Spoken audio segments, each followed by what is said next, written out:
Esse simples sofá esconde o segredo para uma nova profissão muito cobiçada esse ano. A partir de hoje, você poderá trabalhar de onde quiser. Vai começar podendo ganhar pelo menos R$ 1.000 logo no primeiro mês. E tudo isso com 2 horas por dia. Está nas suas mãos a oportunidade que você tanto buscava para trabalhar de casa e ganhar um bom dinheiro. Uma coisa que eu tenho curiosidade é saber a história da pessoa. Uhum. Como é que você começou, vamos pra bolsa? Você deve ser formado, deve ter feito na faculdade, né, que eu Sim. sei. E como é que você teve a ideia de falar, pô, vou criar esse canal? Como é que foi o começo? Tá, assim, eu sempre quis ter a minha grana e ter a minha liberdade, não depender do meu pai. Então, com 14 anos, eu comecei a trabalhar no mercado de família como estoquista. Então, eu trabalhava como repositor, às vezes caixa ali, de domingo a domingo, para ter a minha grana. Porque tinha passeios da escola, tinham festas de 15 anos, né? Era entre 14 e 15 anos, tinha muitas festas de 15 anos, eu era muito chamado para ser um dos 15 casais ali, tinha que alugar o terno e tal. Eu não queria onerar esse custo pro meu pai, porque em casa nós somos em 3, né? Comigo e mais 2. A minha mãe, ela é do lar, ela é artesã e fica em casa, então só meu pai trabalhava. Então, para não onerar ele, eu comecei a trabalhar ali com 14 anos. Com 16, eu entrei na Fundação Bradesco, trabalhando como estagiário de TI. Então, eu estudei minha vida toda na Fundação Bradesco e comecei lá como estagiário de TI aos 16 anos. E TI era algo que sempre para mim foi promissor. Vejo ainda como muito promissor, né? É algo muito interessante, cada vez mais a população ela tá mais tecnológica. Mas uma chavinha para mim mudou e virou, né? Que vai ser correlata ao Vamos para a Bolsa em 2016, que foi quando eu fui atender um gerente de estatística da Fundação Bradesco. Ele estava com problemas lá no Wi-Fi dele, eu fui lá ajudá-lo. E ele estava com o computador dele e uma segunda tela. E nessa segunda tela estava com o home broker aberto. E, cara, a primeira vez que eu vi um home broker, parecia um painel de avião, sabe? Piscando É verde, difícil, né? vermelho, muita informação. Como que ele sabia ler tudo aquilo? Petro 4, o que é Petro 4? Então, muita coisa estava rolando ali. E ele mostrou para mim que ele investia na bolsa e que ele tinha ali um patrimônio de R$ 500 mil. E aquilo me chamou muita atenção.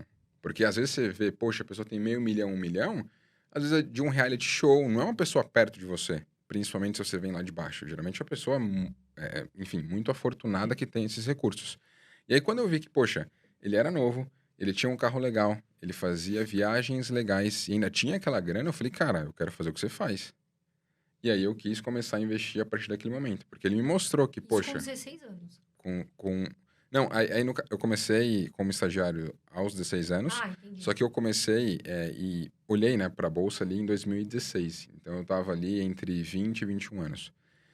E aí, poxa, tinha ali a PLR, tinha 13º, tinha tudo que você recebia, né? Poxa, o banco é sempre um pai para isso, né? Não é aquele baita salário, mas em termos de No benefícios bônus é muito bom. E eu comecei a poupar tudo aquilo e investia sempre na bolsa. Tudo na bolsa em 2016, porque ele me ensinou a bolsa e, poxa, em 2016, quem se lembra, a bolsa estava lá no chão, impeachment da Dilma e tal, e tudo que você colocava dinheiro na bolsa, ia. Não precisava ser um grande gênio, porque, putz, retomou e tudo fluiu super bem. Só que aí chegou 2017 e veio o Joesley Day. E no Joesley Day, eu estava 100% posicionado em bolsa. Eu lembro até hoje, né? O dia 18 de maio de 2017. E o mercado estava fechado, né? Já a gente vai falar de criptos, né? Algo que até me chama atenção em cripto é que, poxa, o mercado 24/7. Tudo que está acontecendo é real time e tudo está sendo ajustado ali no preço. Diferente do mercado de ações aqui no Brasil, por exemplo, que, poxa, você tem um horário pré-determinado para que ele funcione. E aí a gente sabia que daria algum problema pelo possível envolvimento do Michel Temer, né? O presidente em exercício com o Joesley Batista, só que a gente não sabia o tamanho desse problema. E aí, no dia 18 de maio, aquela baita queda na bolsa, Circuit Breaker, caiu 10%, algumas empresas caíram ainda mais. E ali eu vi a fragilidade de estar exposto a uma só estratégia. E a partir dali que eu comecei a olhar de uma forma mais diversificada. Porque eu não queria que com os investimentos, cara, sei lá, eu deixasse de dormir, que foi o que meio que Exato. rolou para mim. Eu não consegui dormir direito, eu acordei super cedo, já acordo aquele frio na barriga, porque O coração acelera, você né? sabe que vai dar merda, você só não sabe o tamanho dessa merda que vai acontecer. E aí, a partir daquele momento, eu falei, poxa, eu não quero investir só em ações, eu quero olhar para outras coisas. Eu quero ter reservas, por exemplo, eu quero ter minha renda fixa ali para quando a coisa apertar, eu conseguir investir. E a partir dali, a minha carteira ela foi mudando. Então, acho que muito da minha carteira hoje é uma evolução de tudo que eu passei. Então, às vezes, até as pessoas olham a nossa carteira hoje já diversificada, pensando em Brasil, exterior, criptomoeda. Não nasceu assim. Nasceu assim a Exato. sua? Não, a gente tomou tombo também, todo mundo. É o que você falou, é muito importante essa diversificação, porque assim, a gente viu isso de novo em 2020, né? A Bolsa bate 120 mil pontos. Tá ruim o áudio aqui? Não tá dando problema? A Bolsa bateu lá 120 mil pontos, todo mundo começou a entrar, e quando veio um momento ali, né, que a gente teve circuit break, tudo que a gente passou da pandemia, o pessoal se desesperou. Então, você tem que saber o seu perfil de investidor. E foi o que você foi percebendo ao longo do tempo. Seu perfil, né, e também que você precisaria ter uma diversificação. E a gente fala muito disso, né, André? Não, com certeza. Eu acho que 2020 ensinou muita gente, né, Rodolfo? Porque... Desculpa. Eu acho que 2020 ensinou muito isso, porque muitas pessoas vieram para a Bolsa ali em 2018, 2019, né? A Bolsa subindo, 2019 entrando um novo presidente, uma nova equipe econômica com Paulo Guedes, com Bolsonaro. E aí o pessoal falou, bom, o Brasil vai voar agora. E aí 2020 veio a pandemia. Tava todo mundo se posicionando em Bolsa, com a Selic recuando, né? Pós era PT, depois a Selic veio recuando. Cara, quando veio ali um vírus chinês, começou a derrubar as bolsas de valores, tinha gente que não dormia. Eu também fiquei com dor de barriga. E ali todo mundo começou a mudar um pouco mais a sua estrutura. Você começa a investir um pouco mais nos Estados Unidos, você começa a investir um pouco mais em cripto. Foi o que o Rodolfo falou. É importante você diversificar. E às vezes com esses tombos que a gente toma, com esses sustos que a gente toma, a gente vai ficando o quê? Mais cascudo, mais experiente. E a gente vai ajustando a nossa estratégia de forma para se proteger também. Até ia te perguntar isso, Rodolfo.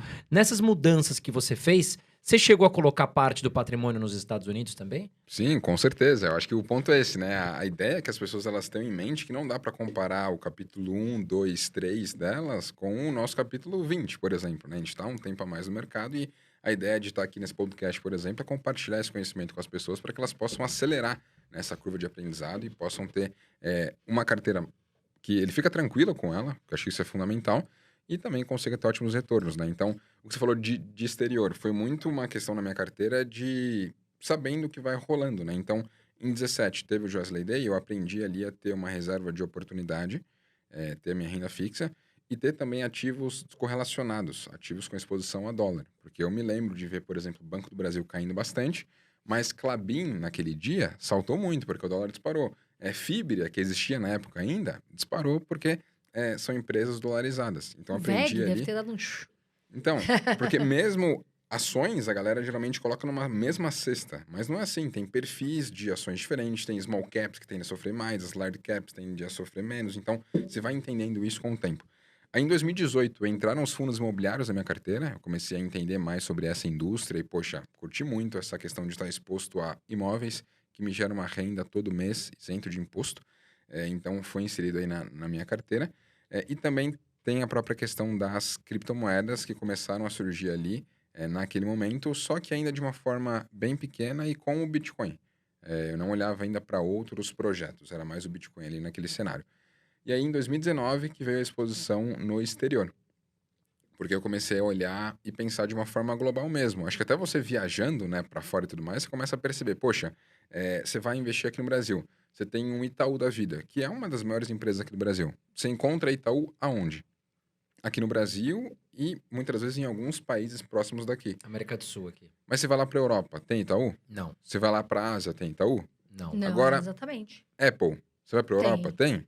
Você vai para a Ásia, tem? Todo Cara, lugar tem, né? Aquela massinha. Você vai pra lá, vai pra cá, tem, né? então, o grande ponto é, quando você investe de forma dolarizada, você sai de algo que é regional, de algo que é doméstico, de algo que está muito suscetível a uma política local, para você estar exposto a algo que, poxa, independentemente da política de algum lugar, vai continuar funcionando. Assim como com a Rússia, por exemplo, mais Exato, recentemente, Tá muitas acontecendo. empresas deixaram de ter a sua operação lá. O próprio McDonald's é um dos casos, mas acabou o McDonald's por conta disso? Não. Ele está diversificado em muitos países. Então, Exato. essa exposição internacional ela começou a ficar mais forte ali em 2019, só que não consegui colocar tudo que eu queria em 2019, porque veio 20 com a pandemia, dólar deu aquela estourada, e aí eu comecei a reforçar mais a minha exposição a dólar, preferencialmente no ano passado, do ano passado para cá, que eu estou aumentando mais minha exposição a dólar, porque eu quero ter no mínimo 50% da minha carteira dolarizada, porque eu acho que isso é fundamental, não dá para ficar